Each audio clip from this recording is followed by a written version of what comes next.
অবশেষে সব মান অভিমান ঘুচিয়ে ফুলসজ্জার রাতে আবারও কাছাকাছি এলো কথা অগ্নি। হ্যাঁ বন্ধুরা, আমরা এমনটাই দেখতে পাবো কথা ধারাবাহিকের আগামী পর্বগুলোতে। কথা বিয়ের মণ্ডপে রুদ্রমূর্তি নিয়ে বঁটি হাতে হাজির হয়। কথা রণচণ্ডী রূপে ভয় পেয়ে যায় সবাই। কথা বলে, কে তুমি কনক চাপা? তোমার সাহস কি করে হয় আমার পাচক মশাইকে বিয়ে করার? কথা ঘোমটা সরিয়ে প্রত্যয়কে দেখে চমকে যায়। এরপর অগ্নি কথার অভিমান ভাঙিয়ে কথাকে তার ভালোবাসার কথা জানিয়ে কাছে টেনে নেয়। আর সঞ্চিতা কথা অগ্নির 4 হাত আবারও এক করে দেয়।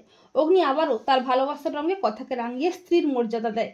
আর গৃহবাড়ির সবাই তো আনন্দে মেতে ওঠে। সবাই মিলে কথা অগ্নির ফুলসজ্জার আয়োজন করে। এরপর কথা অগ্নিকে ঘরের ভেতরে ঢুকিয়ে দরজা বন্ধ করে দেয় কায়দা কানুনেরা। কথা তো লজ্জা পেয়ে যায়। অগ্নি কথাকে বলে, মায়ের পছন্দ করা গৃহবাড়ির লক্ষ্মী যে এভাবে বঁটি হাতে কালী রূপে ফিরে আসবে সেটা আমি ভাবতে পারিনি। তখন কথা বলে, কি করব?